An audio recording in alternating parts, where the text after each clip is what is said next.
नमस्कार दोस्तों, मैं देवेश शुक्ला आप सभी का स्वागत करता हूं आपके अपने यूट्यूब चैनल पर। मेरे प्यारे दोस्त, आज हम चर्चा करने वाले हैं एमए होम साइंस के सिलेबस के ऊपर। ठीक है, बात करें कौन सा सेमेस्टर होगा तो आपका फर्स्ट सेमेस्टर होगा और पेपर नंबर 1 होगा। उसी के सिलेबस के ऊपर चर्चा करेंगे।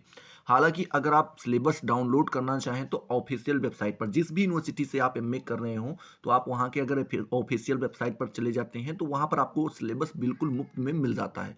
बट प्रॉब्लम कहाँ पे आती है? प्रॉब्लम ये आती है कि भैया पूरा का पूरा सिलेबस इंग्लिश में होता है और हमें चाहिए किसमें? हिंदी में। तो वही कार्य हम कर रहे हैं कि आपका जो सिलेबस है पहले ऑफिशियल वेबसाइट से डाउनलोड करते हैं। ठीक है, उसका स्ट्रक्चर वगैरह आपको सब कुछ समझा देते हैं, फिर उसका हिंदी रूपांतरण भी करवाते हैं। हिंदी रूपांतरण करवाने के बाद आपको सिलेबस मैं हिंदी में ही बताता हूं। ठीक है, ये किससे है तो आप यहां पर देख सकते हैं, based on new national education policy 2020 के। ठीक है, किस पर है? जो आपका नेशनल एजुकेशन पॉलिसी 2020 अर्थात एनईपी 2020 जो आया था उसी पर बेस्ड है। ठीक है, और यहां पर क्या बोल रहे हैं? इफेक्टिव फॉर्म किससे इफेक्टिव है? 2022-23 से ये आपका जो है लागू हुआ था, तो उसी से इफेक्टिव है। ठीक है, और बाकी यहां पर अप्रूव बता रहे हैं कि approved by board of studies home science. ठीक है, तो वहां से ये अप्रूव्ड किया जा चुका है।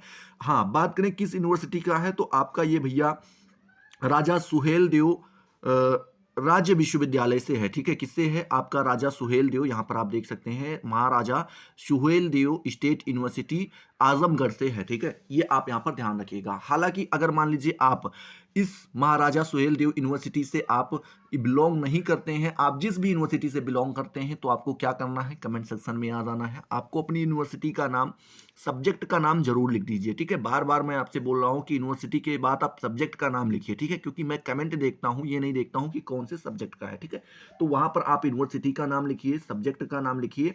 ठीक है, और उसके बाद सेमेस्टर का नाम लिखिए। आपको फर्स्ट सेमेस्टर का चाहिए, थर्ड सेमेस्टर का चाहिए, आपको जरूर लिखना होगा।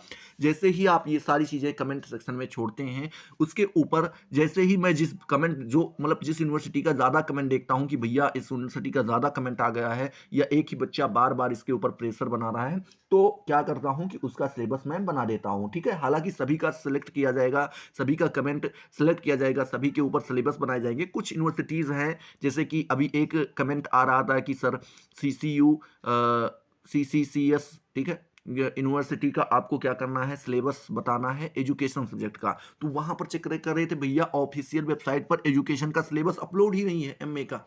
ठीक है, बीए का है, एमएड का है, एमए का है ही नहीं। तो जिस चीज का सिलेबस नहीं मिल पा रहा है उसका तो नहीं दे पाएंगे, बट जिनका अवेलेबल है उनका सिलेबस मैं आपको इंग्लिश और हिंदी में दोनों तरीके से प्रोवाइड करवाऊंगा। आपको बस क्या करना है? वीडियो को लाइक करना है, अपने दोस्तों के साथ शेयर करना है, और कमेंट सेक्शन में जरूर लिखना है अगर आपको पेपर नंबर 2 का सिलेबस चाहिए तो। ठीक है, चलिए स्टार्ट करते हैं सिलेबस के बारे में। हाँ, सिलेबस देखिए, ये आपका स्ट्रक्चर बनाया गया है। क्या बनाया गया है? स्ट्रक्चर। कोई भी सिलेबस भैया तैयार करने से पहले उसका स्ट्रक्चर तैयार किया जाता है। जैसे आप कोई भी मकान बनवाते हैं तो उससे पहले आप उसका स्ट्रक्चर बनाते हैं कि इस तरफ लेटरिन होगी, इस तरफ बाथरूम होगा, इस तरफ किचन होगा, इस तरफ पूजा घर होगा, इस तरफ कमरे होंगे। इस तरीके से आप पूरा स्ट्रक्चर, इतने में आंगन होगा, पूरा स्ट्रक्चर तैयार करते हैं ना। वैसे पूरा सिलेबस तैयार करने से पहले उसका एक मोटी मोटा स्ट्रक्चर तैयार किया जाता है। ठीक है, तो वही चीज यहां पर बता रहे हैं। यहां पर आपको ईयर के बारे में बताया गया है, ठीक है, सेमेस्टर के बारे में, पेपर के कोड के बारे में, पेपर के टाइटल के बारे में, और साथ ही साथ क्रेडिट्स के बारे में यहां पर आपको बताया गया है। ठीक है, बात करें ईयर कौन सा होगा तो एमए फर्स्ट ईयर होगा, फर्स्ट सेमेस्टर होगा। इसमें आपके कितने पेपर होंगे तो भैया यहां पर आप देख पा रहे होंगे कितने पेपर होंगे, 1 2 3 4 5 और 6 पेपर होंगे। ठीक है, कितने पेपर होंगे? 6 पेपर होंगे। लेकिन ध्यान दीजिएगा, आपको केवल 4 ही पेपर देना है। कितने पेपर देने हैं? 4 पेपर ही देने हैं। इसमें से एक आपका प्रैक्टिकल हो जाएगा और एक आपका क्या हो जाएगा भैया? प्रोजेक्ट वगैरह, रिसर्च प्रोजेक्ट तैयार करवाया जाता है, जैसे कि सिनॉप्सिस बनवा लें, कहो डिजर्टेशन बनवा लें। तो अगर आपको इसमें भी कभी प्रॉब्लम आती है कि भैया डिजर्टेशन कैसे बनाए, सिनॉप्सिस कैसे बनाए, तो उसके ऊपर भी मैं एक वीडियो बना दूंगा। हालांकि आपको जब जरूरत पड़े तब आप बताइएगा, अभी कोई उतना इंपॉर्टेंट भी नहीं है। ठीक है, चलिए बात करते हैं। यहां पर आप पेपर कोड देख पा रहे होंगे। पेपर का कोड क्या है? A130701T। ये आपके पेपर नंबर 1 का कोड है। इसके पेपर का नाम क्या है? टाइटल दिया गया है फूड साइंस। ठीक है, क्या दिया गया है? खाद्य विज्ञान आपके पेपर का नाम है। इस पर आपको 4 क्रेडिट्स मिलेंगे। ठीक है, बात करते हैं वहीं पर पेपर नंबर 2। ध्यान दीजिएगा, पेपर में केवल लास्ट के एक डिजिट बदले जाते हैं। देखिए यहाँ पर पूरा पेपर का कोड एक ही है, बस यहाँ पर जो एक कर दिया गया था वही चीज यहाँ पर दो कर दिया गया है। ठीक है, ऐसे ही यहाँ पर 3, यहाँ पर 4, यहाँ पर 5 और यहाँ पर 6 कर दिया जाएगा। ऐसे ही यहाँ पर आप देख सकते हैं। ठीक है, पेपर का तो यहाँ पर तो इस तरीके से आप क्या कर सकते हैं, पूरे पेपर का नाम देख सकते हैं, कितना क्रेडिट मिलेगा, पेपर का कोड क्या है, ये सारी चीजें आप देख सकते हैं। चलिए हम लोग सिलेबस के ऊपर चर्चा करते हैं। ऐसे ही आप यहाँ पर देख सकते हैं सेकंड सेमेस्टर के बारे में बताया गया है, फिर उसके बाद थर्ड सेमेस्टर के बारे में बताया गया है, फिर फोर्थ सेमेस्टर के बारे में, और आपका पूरा स्ट्रक्चर यहीं पर कंप्लीट हो जाता है। ठीक है, अभी हम बात करने वाले हैं किसके, पेपर नंबर 1 के सिलेबस के ऊपर चर्चा करने वाले हैं। तो यहाँ पर आप देख सकते हैं एमए फर्स्ट सेमेस्टर। ठीक है, उसके बाद होम साइंस पेपर नंबर 1 के सिलेबस के ऊपर चर्चा करेंगे। कोर्स क्लासेस कौन सा है, तो क्लास आपका एमए है। सब्जेक्ट कौन सा है, होम साइंस है। पेपर का कोड यहाँ पर दिया गया है। पेपर जो आपका होगा उसका नेचर कैसा होगा, मतलब कि कैसी प्रकृति होगी, तो वो आप यहाँ पर देख सकते हैं। थ्योरी है और साथ ही साथ कंपलसरी है, मतलब अनिवार्य है, आपको सिलेक्ट करना ही करना है। मतलब सिलेक्ट क्या, वो ऑटोमेटिक सिलेक्ट हो ही जाता है। ठीक है, थ्योरी है और कंपलसरी है। पेपर का टाइटल बात करें तो फूड साइंस पेपर का टाइटल है। सेमेस्टर की बात करें तो सेमेस्टर फर्स्ट है। और क्रेडिट बताएं कितना मिलने वाला है, तो 4 क्रेडिट आपको इस पेपर पे मिलने वाला है। ठीक है, ये इतनी सारी जानकारी थी। मैक्सिमम मार्क्स की बात करें तो यहाँ पर 25 + 75 वही आपका होगा। 25 मतलब कि आपको कॉलेज की तरफ से मिलेंगे, जो आपका प्रैक्टिकल वगैरह होगा, नहीं प्रैक्टिकल नहीं, जो मिड टर्म एग्जाम होंगे। ठीक है, चारों पेपर के आपके मिड टर्म एग्जाम भी होंगे, तो वहां पर आपको क्या होगा, 25 नंबर आपके कॉलेज की तरफ से मिलेगा। बाकी 75 नंबर का आप पेपर देंगे, वो आराम से आपके ऊपर डिपेंड करता है कि आप कितना। ठीक है, बात करें कि मिनिमम पासिंग मार्क कितना होने वाला है, कि मतलब सर कितना नंबर पाए तो हम पास हो जाएंगे, तो भैया आपको ये ध्यान में रखना है कि 10 नंबर कम से कम आपको स्कूल की तरफ से मिलने चाहिए, और साथ ही साथ 30 नंबर आपको कम से कम कहां से मिलने चाहिए, जो आपका लिखित पेपर होगा वहां से। टोटल अगर 40 नंबर आप पा जाते हैं तो आपको पास कर दिया जाएगा। ठीक है, ये आपको यहाँ पे ध्यान में रखना है। चलिए यहाँ पर आप देख सकते हैं कोर्स का ऑब्जेक्टिव बताया गया है, कि मतलब कोर्स क्या क्या बोलते हैं, एक तरीके से उद्देश्य क्या रखा गया। ऑब्जेक्टिव का मतलब यहां पर रख सकते हैं उद्देश्य। कोर्स का उद्देश्य क्या रखा गया है, यहाँ पे 2 उद्देश्य बताए गए हैं, और साथ साथ बता रहे हैं कोर्स का आउटकम्स। उद्देश्य है और कोर्स का परिणाम क्या आने वाला है। मतलब ये तो रखा गया कि ये उद्देश्य रख के पूरा कोर्स तैयार किया गया, पूरा सिलेबस तैयार किया गया, बट उससे रिजल्ट क्या आने वाला है वो भी आपको यहाँ पर मिल जाएगा। ठीक है, ये सारी चीजें अभी मैं हिंदी में बताने वाला हूँ। इंग्लिश वाले अपना चाहें तो इसका स्क्रीनशॉट ले सकते हैं, और नहीं तो आपको ऑफिशियल वेबसाइट पे मिल जाएगा आराम से, तो उसमें कोई प्रॉब्लम नहीं आती है। आराम से सारी चीजें आप देख सकते हैं और समझ सकते हैं। ठीक है, हमारा मेन फोकस किस पे है, हिंदी सिलेबस के ऊपर है। सिलेबस का किस में होना चाहिए, हिंदी में होना चाहिए। ठीक है, बात करते हैं पूरा का पूरा जो पेपर नंबर 1 है वो कितने लेक्चर में, तो 60 लेक्चर में आपका पूरा का पूरा जो है पेपर नंबर 1 कंप्लीट किया जाएगा। यहाँ पर आप देख सकते हैं यूनिट के बारे में बताया गया है, कितनी यूनिट्स होंगी, साथ ही साथ टॉपिक्स के बारे में कि किन किन टॉपिक्स को कवर किया जाएगा, जैसे यूनिट नंबर 1 में किन किन टॉपिक्स को कवर किया जाएगा, और साथ ही साथ कितने लेक्चर में, तो 10 लेक्चर में पूरा का पूरा एक यूनिट आपका खत्म कर दिया जाएगा। ठीक है, तो इस तरीके से आप यहाँ पर समझ पाएंगे। अभी यहां पर आप देख पा रहे होंगे ऐसे यूनिट नंबर 2 के बारे में बताया गया है। यूनिट नंबर 2 आपका 15 लेक्चर में खत्म होगा, यहाँ पे टॉपिक्स दिए गए हैं। यूनिट नंबर 3 में बात करें 15 लेक्चर में खत्म होगा, इसमें भी 2 टॉपिक्स दिए गए हैं। और यूनिट 4 में आपका 10 लेक्चर, यूनिट 4 जो है 10 लेक्चर में खत्म किया जाएगा, इसमें भी आपको 2 टॉपिक दिया गया है।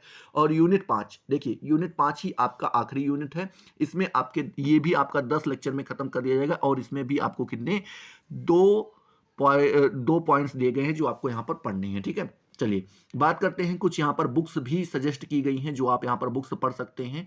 बुक्स अक्सर बच्चे पूछते रहते हैं कि भैया ये बताओ कि बुक्स कहाँ से लें, बुक्स कौन सी पढ़ें, तो यहाँ पर सारी बुक्स का नाम यहाँ पर एक एक करके दिया गया है। साथ ही साथ ये भी बताया गया है कि कौन से पब्लिकेशन से प्रकाशित किया गया है। ठीक है, कौन सा पब्लिकेशन से प्रकाशित किया गया है, सब कुछ यहाँ पर बताया गया, कहाँ की बुक है, किसने लिखा है। ठीक है, सब कुछ, जैसे यहाँ पर देख सकते हैं डॉक्टर अनीता सिंह। ठीक है, आहार एवं पोषण विज्ञान इनकी बुक का नाम है, जो कि स्टार पब्लिकेशन आगरा से जो है प्रकाशित किया गया है। वहीं पर आप देख सकते हैं ठीक है, एन शकुंतला मनय।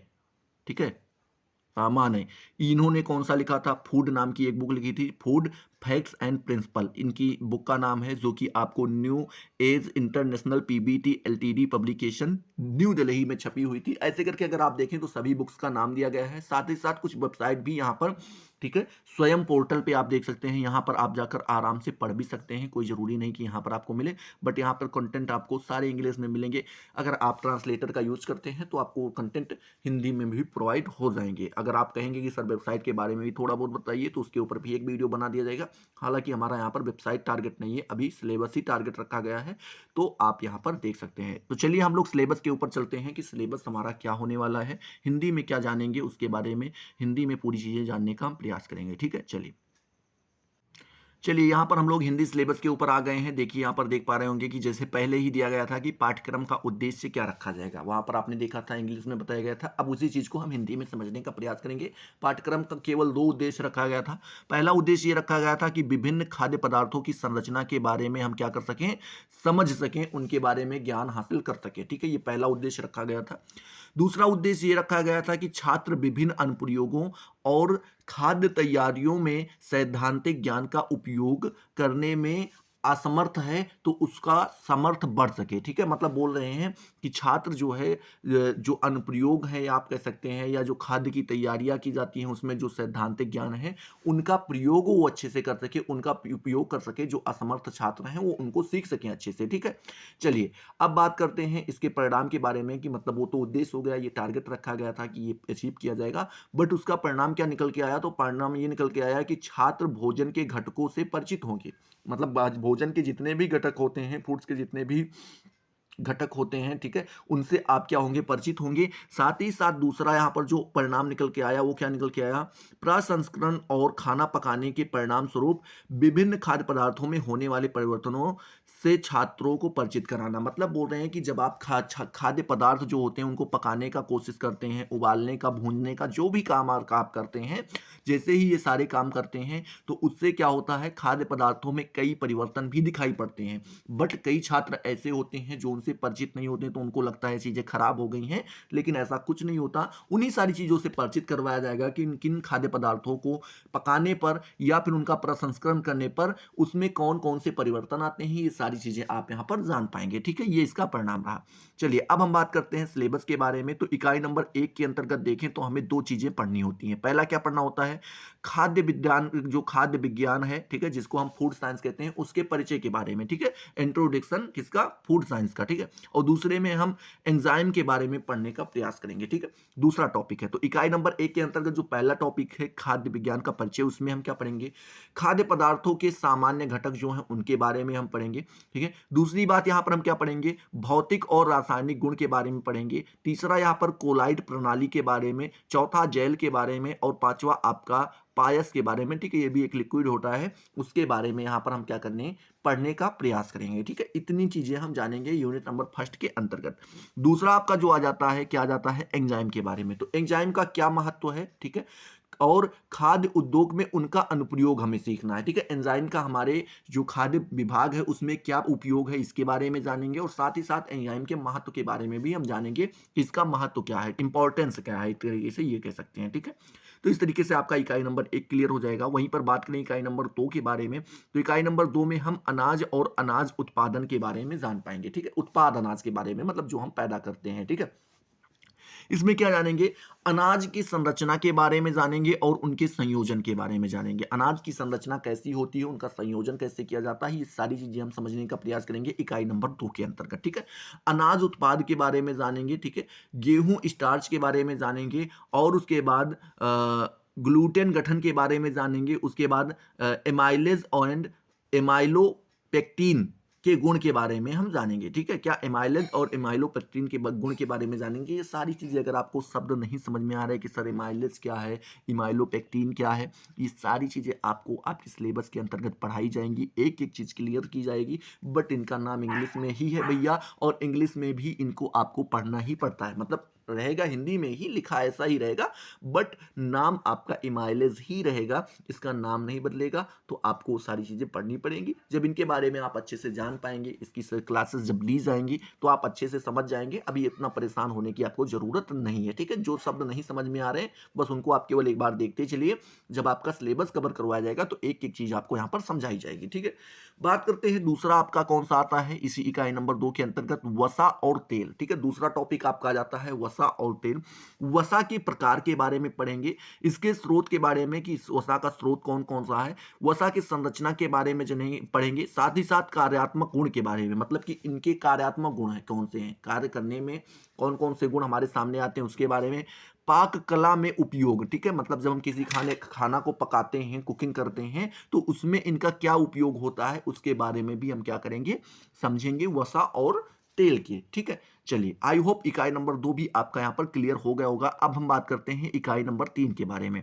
इकाई नंबर 3 में भी आपकी दो टॉपिक्स दिए गए हैं। पहला दिया गया है दालें और फलियां। दालें और फलियां दो चीजें होती हैं, जैसे कि आपने देखा कि उड़द की दाल, अरहर की दाल, मूंग की दाल, ये सारी दालें होती हैं। बट वहीं पर आप राजमा बनाते हैं, वो दाल तो है नहीं। ठीक है, आप क्या बनाते हैं, छोला बनाते हैं, वो दाल है नहीं, बट दाल की ही तरह होता है, तो उनको हम फलियां बोल देते हैं। क्या बोल देते हैं, फलियां बोल देते हैं। बाकी आपकी दालें हैं, तो उनके बारे में हम सीखेंगे कि दालें क्या हैं, किन दालों का कितना महत्व है, कितना प्रोटीन्स मिलता है, सब कुछ जानेंगे। साथ ही साथ फलियों का क्या महत्व है, हमें हफ्ते में कितने दिन फलियां खानी चाहिए, कितने दिन दाल खानी चाहिए, सारी चीजें हम सीखेंगे एक एक करके। आपको बिल्कुल भी परेशान होने की जरूरत नहीं है। इसमें हम दालों की संरचना के बारे में जानेंगे और इसके कार्यात्मक गुण के बारे में जानेंगे, मतलब इनका कार्य क्या होता है, ये कार्य कैसे करते हैं, इनका कार्य क्या क्या है, इन सारी चीजों के बारे में, और साथ ही साथ विषाक्त घटक के बारे में भी हम जानने का प्रयास करेंगे। दूसरा टॉपिक आपका आ जाता है सब्जियों और फलों के बारे में। हम क्या सीखेंगे, दाल और फलियों के बारे में पहला टॉपिक सीखे इकाई नंबर 3 के अंतर्गत। वैसे ही इकाई नंबर 3 के अंतर्गत जो दूसरा टॉपिक आप सीखेंगे वो सीखेंगे सब्जियों और फलों के बारे में। ठीक है, सब्जियों की संरचना के बारे में, फलों की संरचना के बारे में, फलों और सब्जियों के रंग के बारे में, उनके स्वाद के घटकों में जो परिवर्तन आता है किसके समय पर, खाना पकाने के दौरान, उनके बारे में भी हम जानने का प्रयास करेंगे। जैसे आलू कच्ची खाएं तो आपको उसका स्वाद दूसरा लगेगा, बट वहीं पर आलू पका लें तो उसका स्वाद दूसरा हो जाता है। तो वो सारी चीजें हम सीखने का प्रयास करेंगे, जानने का प्रयास करेंगे। बात करते हैं इकाई नंबर 4 के अंतर्गत आपको फिर दो टॉपिक्स पढ़नी होती हैं। पहला दूध और दूध उत्पाद के बारे में पढ़ना होता है, दूसरा आपका डेयरी उत्पाद के बारे में आपको यहां पर पढ़ना होता है। तो पहले बात करें दूध की संरचना के बारे में हम जानेंगे, साथ ही साथ इसके भौतिक एवं रासायनिक गुण कौन कौन से होते हैं उसके बारे में समझने का प्रयास करेंगे। ठीक है, ऊष्मा, अम्ल और लवण का क्या प्रभाव पड़ता है दूध के ऊपर, इसके बारे में भी हम चर्चा करेंगे। ठीक है, तो ये आपका दूध और दूध उत्पाद के अंतर्गत आ जाएगा। दूसरा जो टॉपिक आता है इकाई नंबर 4 के अंतर्गत वो आता है डेयरी उत्पाद। डेयरी उत्पाद में हम मक्खन के बारे में जानने का प्रयास करेंगे, पनीर के बारे में, दही के बारे में, संवर्धित दूध के बारे में, और भी सारी चीजें हैं जिनके बारे में हम जानने का प्रयास करेंगे एक एक करके। ठीक है, तो इस तरीके से आपका इकाई नंबर 4 भी क्लियर हो जाएगा। वहीं पर बात करें इकाई नंबर 5 के अंतर्गत और आखिरी इकाई के अंतर्गत, तो इसमें भी आपको दो टॉपिक्स मिल जाते हैं। पहला मिल जाता है मांस एवं मुर्गियों की मांसपेशियां। ठीक है, क्या, मांस एवं मुर्गी की मांसपेशियों, इसके बारे में जानेंगे। साथ ही साथ अंडा और मछली के बारे में भी जानने का प्रयास करेंगे। बात करें मांस और जो मुर्गियों की मांसपेशियां होती हैं, इनके संरचना के बारे में जानेंगे, साथ ही साथ इनकी विशेषताएं क्या होती हैं उसके बारे में जानेंगे। और उसके बाद जो ये मुर्गियां होती हैं, इनकी जब मृत्यु हो जाती है उनके बाद इनके अंदर कौन कौन से परिवर्तन आ जाते हैं, इसके बारे में हम जानने का प्रयास करेंगे। अंडा और मछलियों के बारे में बात करें तो इनके संरचना के बारे में, इनके संयोजन के बारे में, इनके भंडारण के दौरान परिवर्तन, मतलब जो मछलियों को और अंडा को हम क्या करते हैं, कहीं पर इकट्ठा करते हैं या आप कह सकते हैं स्टोर करते हैं, तो उसमें कई प्रकार के परिवर्तन आते हैं उसके बारे में। और पाक कला में उपयोग, मतलब कि जब हम किसी चीज इनको बनाते हैं तो उसमें इनका क्या उपयोग होता है, खाना कुकिंग के समय पे इनका क्या उपयोग होता है, इन सारी चीजों के बारे में हम पढ़ने का प्रयास करेंगे। ठीक है, तो आई होप आपकी ये पांचों की पांचों इकाइयां क्लियर हो गई होंगी। अगर क्लियर हुई तो फटाफट वीडियो को लाइक करो, अपने दोस्तों के साथ शेयर करो। और हाँ, पेपर नंबर 2 का वीडियो चाहिए तो आपको पेपर नंबर 2 कमेंट सेक्शन में लिखना होगा। बाकी मिलते हैं अगले वीडियो में नए जोश नए टॉपिक के साथ। तब तक के लिए जय हिंद, जय भारत।